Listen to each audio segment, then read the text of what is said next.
Dear students, welcome to my YouTube channel Intent Coaching Classes। हम class 10th का sample paper solve कर रहे हैं। इसके पहले वाली वीडियोस में हमने इसके 2 सेक्शन कंप्लीट कर लिए हैं, section A and section B. अगर आपने वो वीडियोस नहीं देखी तो उसका लिंक डिस्क्रिप्शन में दिया हुआ है, आप वहां से देख सकते हो। आज हम सेक्शन सी से स्टार्ट करेंगे। सेक्शन सी में हमारे पास 6 क्वेश्चन दिए हैं और जो सभी क्वेश्चन है वो 3 मार्क्स के हैं। हमारा 26 सम है। Find the value of p for which the quadratic equation 4x² plus px plus 3 equal to 0 has equal roots. आपने ये बात याद रखनी है कि जब भी किसी क्वाड्रेटिक इक्वेशन के इक्वल रूट्स है तो उसका जो डिस्क्रिमिनेंट होता है वो इक्वल टू 0 होता है। ठीक है, डिस्क्रिमिनेंट को हम d से डिनोट करते हैं और d की वैल्यू होती है b² minus 4ac is equal to 0। ठीक है, यहां से हम a b c की वैल्यू कंपेयरिंग करेंगे। जो क्वाड्रेटिक इक्वेशन है उसमें जो x² का कॉफिशिएंट होता है वो हमारी a की वैल्यू होती है और जो x का कॉफिशिएंट होता है वो b की वैल्यू होती है और जो कांस्टेंट टर्म होती है वो c की वैल्यू होती है। ठीक है, अब ये वाली वैल्यूज हम इस फार्मूले में फिल करेंगे। यहाँ b की वैल्यू है p का स्क्वायर माइनस 4, a की वैल्यू 4 है और c की वैल्यू 3 है, इक्वल टू 0। p² इनकी मल्टीप्लाई करेंगे, 4 4 जा 16, 16 3 जा 48 is equal to 0। p² is equal to, ये माइनस का 48 है, जब इक्वल टू से दूसरी साइड जाएगा तो प्लस की टर्म हो जाएगी। और p² इज इक्वल टू 48 है तो p इज इक्वल टू, जब भी यहाँ स्क्वायर है तो इधर जाके रूट में कन्वर्ट हो जाता है। ठीक है, p इज इक्वल टू आ जाएगा प्लस माइनस रूट 48।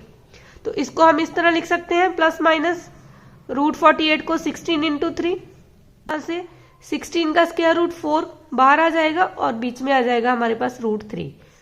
तो यहाँ p की हमारे पास 2 वैल्यूज है, प्लस माइनस रूट 3। एक तो है 4 रूट 3, एक है p is equal to minus 4 root 3। ठीक है, तो यही हमने फाइंड आउट करनी थी, वैल्यू ऑफ p। हमारे 26 सम में टू सम दिए हैं और उनमें चॉइस दी हुई है। ठीक है, हम दोनों में से कोई भी एक सम सॉल्व कर सकते हैं। यहाँ हम दोनों ही सम सॉल्व करेंगे। फर्स्ट सम हमने कंप्लीट कर लिया है, अब हम इसका सेकंड पार्ट कर रहे हैं। ट्रूथ एंड आर्थ term of an AP are a b c respectively show that a into q minus r plus b into r minus p plus c into p minus q is equal to 0। ठीक है, p term है उसको हम इस तरह लिख सकते हैं, a plus p minus 1 into d equal to, हमारे पास गिवन है जो p टर्म है वो स्मॉल a के इक्वल है और जो क्यूथ टर्म है उसको हम लिख सकते हैं a plus Q minus 1 into D और इसकी वैल्यू है इक्वल टू b। एंड जो आर्थ टर्म है वो हमारी बन जाएगी a plus r minus 1 into d is equal to c। ठीक है, ये हमारी फर्स्ट इक्वेशन है, ये सेकंड है और ये थर्ड है। ठीक है, अब हम इसकी ब्रैकेट खोलेंगे और इसको हम इस तरह भी लिख सकते हैं, a माइनस डी, ठीक है, plus p d equal to a. Similar हमने इसकी ब्रैकेट भी सॉल्व कर ली, ये भी बन गया a minus D plus Q D equal to B और इसको लिख सकते हैं a minus D plus R D is equal to C. ठीक है, हमने इस d को r से मल्टीप्लाई किया, फिर d को 1 से मल्टीप्लाई किया। ठीक है, तो इस तरह इस इक्वेशन को खोल के ये क्वेश्चन नंबर 1 की हमारे पास 4, 5 एंड 6। अब देखो हमने शो करना है a into q minus r plus b into r minus p plus c into p minus Q.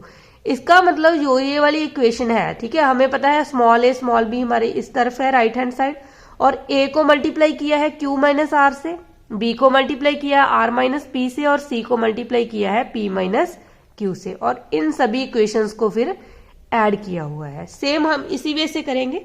ठीक है, हम मल्टीप्लाई करेंगे, multiply equation number 1 by q minus r, second by r minus p, third by p minus q and adding 1, 2 and 3। ठीक है, तीनों equations को add कर लेना है। अब देखो अगर हमने इसको मल्टीप्लाई किया, पहले हम राइट हैंड साइड को करते हैं, a को मल्टीप्लाई किया q माइनस आर से प्लस b को मल्टीप्लाई किया r माइनस पी से प्लस किया सी को मल्टीप्लाई पी माइनस क्यू से। ठीक है, सेम इस तरफ भी करेंगे। देखो यहाँ से a माइनस डी सभी इक्वेशंस में है, इसको कॉमन लिख लेंगे, a माइनस डी कॉमन आ गया। ठीक है, फर्स्ट इक्वेशन को हमने मल्टीप्लाई किया है q माइनस आर से, प्लस सेकेंड इक्वेशन में भी a माइनस डी है, वो हमने कॉमन लिख लिया, इसको मल्टीप्लाई किया है r माइनस पी से, प्लस और इसको मल्टीप्लाई किया है p माइनस क्यू से।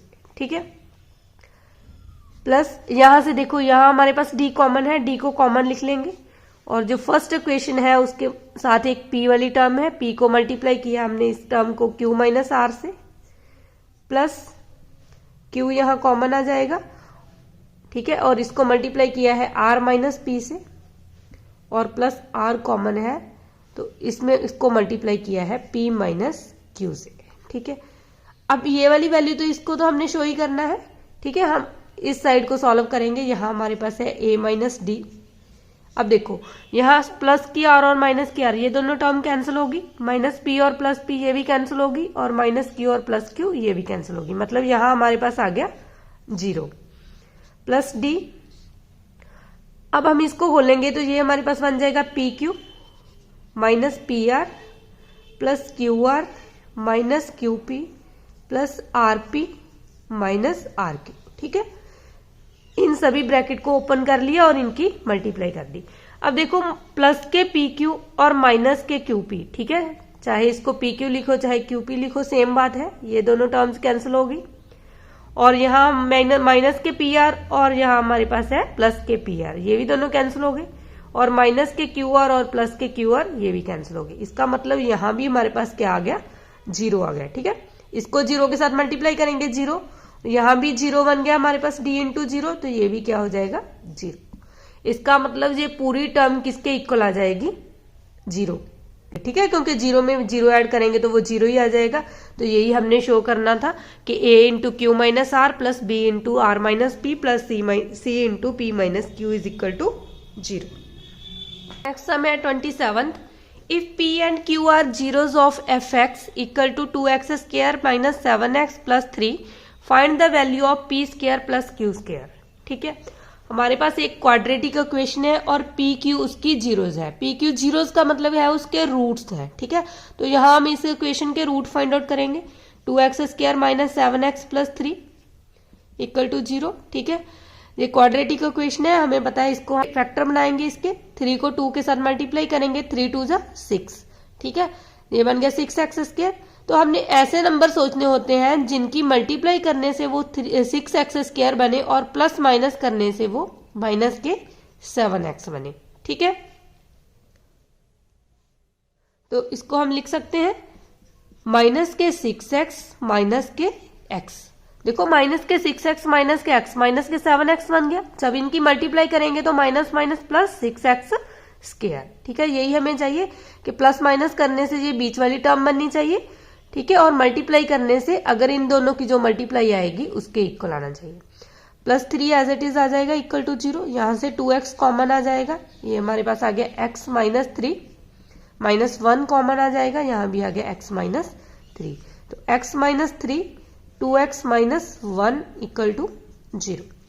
तो यहाँ हमारे पास 2 टर्म्स की प्रोडक्ट इक्वल टू 0 है। इसका मतलब जहाँ तो x माइनस 3 0 के इक्वल होगा, यहाँ 2x माइनस 1 इक्वल टू 0 होगा। यहाँ से x की वैल्यू आ गई 3 और यहाँ से हमारे पास आ गई x की वैल्यू 1/2। ठीक है, तो इसका मतलब ये जो हमारे पास वैल्यू आती है इस क्वाड्रेटिक इक्वेशन, अगर क्वाड्रेटिक इक्वेशन मतलब पावर 2 है तो इसके 2 रूट्स आएंगे, मतलब 2 जीरोज आएगी। तो हमारे पास 2 जीरोज आ गई, एक 3 एक 1/2। इसका मतलब जो p है वो हमारे पास 3 है और जो q की वैल्यू है वो 1/2 है। ठीक है, हमने फाइंड आउट करना है p square plus q square, तो इनकी वैल्यू यहाँ फिल कर देंगे। p का स्क्वायर 3 का स्क्वायर 9 हो जाएगा, q का स्क्वायर 1/2 का स्क्वायर करेंगे तो वो आ जाएगा 1/4। ठीक है, अब इसका एलसीएम लेंगे, 4 एलसीएम आ गया तो ये बन गया 36 प्लस 1 37/4 हमारा आंसर आ गया। ठीक है, p square plus q square की वैल्यू आ गई 37/4। हमारा 28 सम है, if the distance of p x, y from a 6,2 and b -2,6 are equal, prove that y is equal to 2x। देखो इस स्टेटमेंट में हमें ये कहा है कि जो हमारा ये P पॉइंट है x, y, इससे A पॉइंट का और इसी पॉइंट से B पॉइंट का जो डिस्टेंस है वो सेम है। ठीक है, तो इसका मतलब हम पहले P पॉइंट का डिस्टेंस फाइंड आउट करेंगे A पॉइंट से, वो इक्वल होगा P पॉइंट का डिस्टेंस B पॉइंट से। ठीक है, ये कहा है इन्होंने जो P पॉइंट है उसका डिस्टेंस A और B पॉइंट से इक्वल है। तो अगर जब हमारे पास 2 पॉइंट दिए होते हैं तो उसका जो डिस्टेंस फार्मूला है वो हमारे पास होता है √x2 - x1 का स्क्वायर।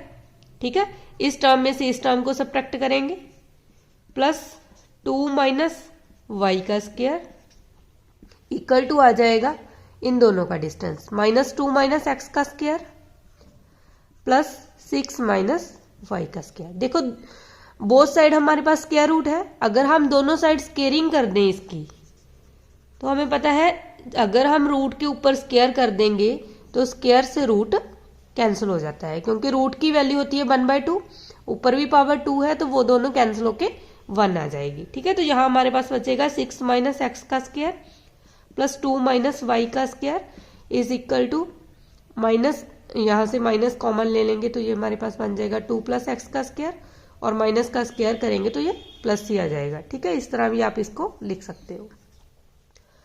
अब हम इसकी ब्रैकेट खोल लेंगे, ये a - b का होल स्क्वायर, इसका फार्मूला हमारे पास होता है a का स्क्वायर मतलब फर्स्ट का 36 हो गया 6 का स्क्वायर प्लस x का स्क्वायर माइनस के 2ab 2 6 जा 12x। ठीक है, सेम a - b का स्क्वायर यहीं भी होल स्क्वायर का फार्मूला लगेगा, a का स्क्वायर 4 प्लस y का स्क्वायर माइनस के 4y। ठीक है, सेम इसको भी इसमें a + b का होल स्क्वायर का फार्मूला खुलेगा, वो हमारे पास होता है a² + b² + 2ab। तो यहाँ हमारे पास a की वैल्यू 2 है तो 4 + x² + 4x और ये बन जाएगा 6 6 जा 36 प्लस y का स्क्वायर माइनस के 12y।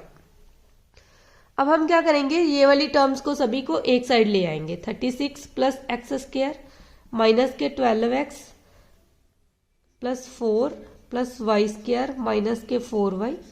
ये वाला 4 यहाँ प्लस का है तो इधर आके माइनस का हो जाएगा, ये भी माइनस का हो जाएगा, ये वाली टर्म भी माइनस की हो जाएगी, ये भी। ठीक है, सभी के साइन चेंज हो जाएंगे, जो प्लस वाली है माइनस वाली है वो प्लस की हो जाएगी और इक्वल टू आ जाएगा 0। अब देखो यहाँ से जो जो टर्म कैंसिल होती है वो हम कैंसिल कर देंगे, प्लस के 4 और माइनस के 4 ये कैंसिल हो गए, प्लस के x² और माइनस के x² ये भी टर्म कैंसिल हो गई, प्लस y² और माइनस y² ये भी कैंसिल होगी। ठीक है, हमारे पास क्या बचा, माइनस के 12x और माइनस के 4x, 12 + 4 ये हमारे पास बन गया माइनस के 16x। ठीक है, और माइनस के 4y और प्लस के 12y, तो यहां से 12 में से 4 को सब्ट्रैक्ट करेंगे तो ये आ गया हमारे पास प्लस के 8y, प्लस के 36 और माइनस के 36 ये भी कैंसिल हो गया, ये टर्म आ गई इक्वल टू 0। ठीक है, अब यहाँ हम इसको 8 से डिवाइड कर सकते हैं तो ये हमारे पास आ जाएगा माइनस के 2x plus y is equal to 0, तो y इज इक्वल टू आ जाएगा, ये 2x को दूसरी साइड ले जाएंगे तो वो प्लस का हो जाएगा। ठीक है, यही हमने प्रूव करना था, y is equal to 2x, तो ये हमारा आंसर आ गया। हमारा 29 सम है, given triangle ABC similar to triangle DEF, find AC × DE and DE। ठीक है, हमारे पास ये 2 सिमिलर ट्रायंगल गिवन है, इसमें AB की वैल्यू 3 सेंटीमीटर दी है और यहाँ हमारे पास DF की वैल्यू 12 है और EF की वैल्यू 13 सेंटीमीटर है। ठीक है, हमने DE की वैल्यू फाइंड आउट करनी है और AC और DE की मल्टीप्लाई करनी है। ठीक है, ये वाली वैल्यू भी फाइंड करनी है। ठीक है, फर्स्ट हम फाइंड आउट करते हैं DE की वैल्यू। देखो ये राइट एंगल ट्रायंगल है, राइट एंगल ट्रायंगल पे हम ये कंडीशन लगा सकते हैं, ये इसका बेस हो गया, ये हाइपोटेन्यूज हो गया और ये परपेंडिकुलर हो गया। यहां से हमारे पास आता है h² is equal to p² + b²।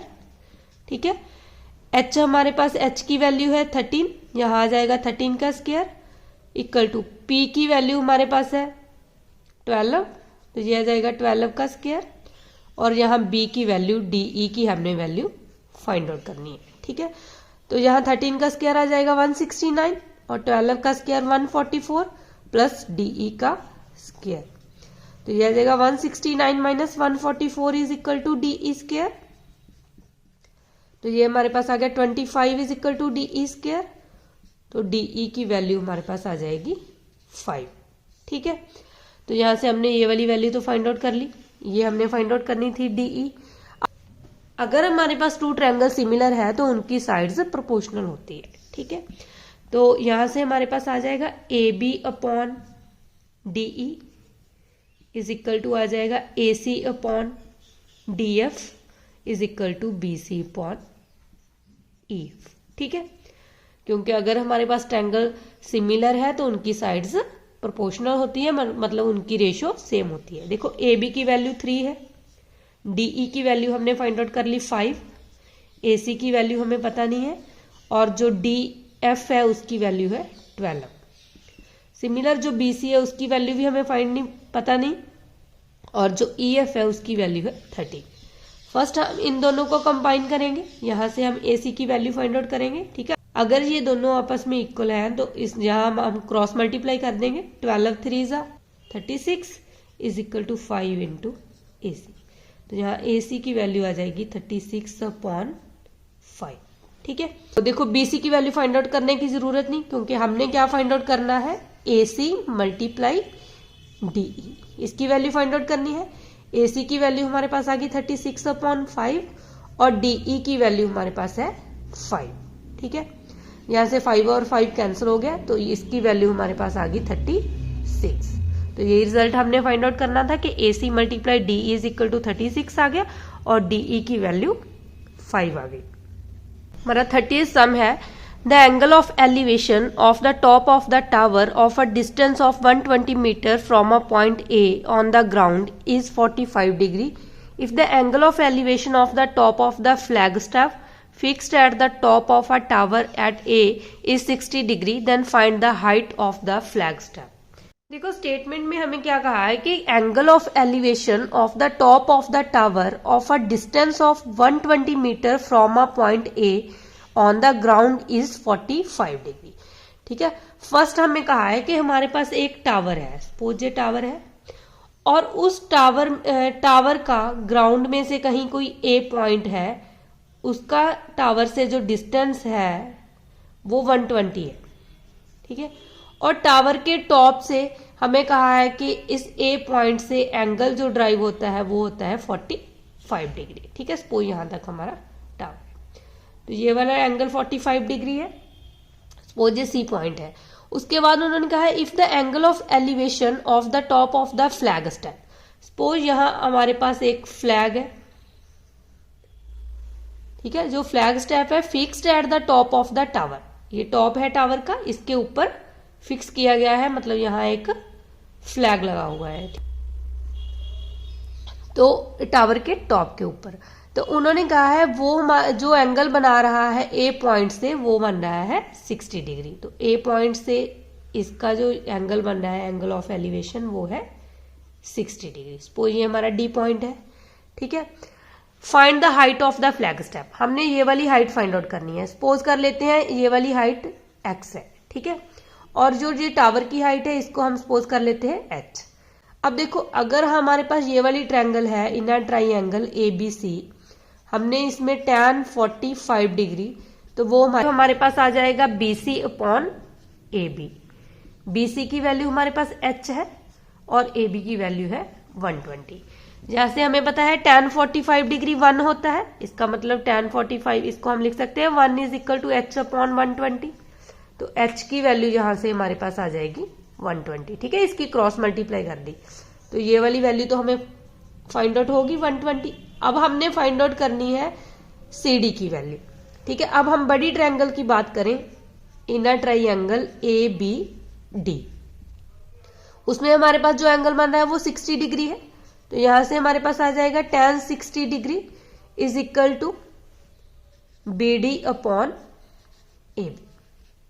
ठीक है, की वैल्यू होती है √3, और BD को हम लिख सकते हैं x प्लस h, मतलब CD प्लस BC। ठीक है, तो ये आ जाएगा x प्लस h। h की वैल्यू हमने फाइंड आउट कर ली, h की वैल्यू है 120 अपॉन 120, इसकी क्रॉस मल्टीप्लाई कर देंगे। 120 इंटू √3 इज इक्वल टू आ जाएगा x प्लस 120। तो 120 √3, ये 120 इधर आके माइनस का हो जाएगा इक्वल टू x। यहाँ से हम 120 को कॉमन ले लेंगे, हमारे पास आ जाएगा √3 minus 1 is equal to x। ठीक है, √3 की वैल्यू हमारे पास गिवन है 1.73, तो यहाँ हम वैल्यू फिल करेंगे 120, 1.73 माइनस 1 इक्वल टू x, तो ये आ जाएगा 120 इंटू 1.73 माइनस 1, ये हमारे पास आ गया 0.732। ठीक है, इनकी मल्टीप्लाई करेंगे तो ये हमारे पास आ गया 87.84। इसका मतलब x इज इक्वल टू हमारे पास आ गया 87.8। ठीक है, इसको लिख सकते हैं हम। तो जो हाइट ऑफ फ्लैग स्टेप है वो हमारे पास आ गई 87.8, यही हमारा आंसर है। हमारा 31 सम है, from the top of a building 60 metre high the angle of depression of the top and the bottom of the tower are observe to be 30 degree and 60 degree, find the height of the tower. ठीक है, हमें एक tower given है और एक building दी हुई है। Suppose ये बिल्डिंग है और यहाँ एक टावर है। ठीक है, और जो बिल्डिंग की हाइट है वो 60 मीटर है। सपोज AB हमारे पास बिल्डिंग है और ये CD एक टावर है। ठीक है, टावर की हाइट जहां मेंशन नहीं है तो टावर की हाइट को हम H सपोज कर लेंगे। उन्होंने कहा है बिल्डिंग का टावर के टॉप से और टावर के बॉटम से जो एंगल बन रहा है वो 30 डिग्री एंड 60 डिग्री है। ठीक है, तो सपोज यहां से हमारे पास टावर का टॉप है, एक एंगल तो यहां बन रहा है एंगल ऑफ डिप्रेशन।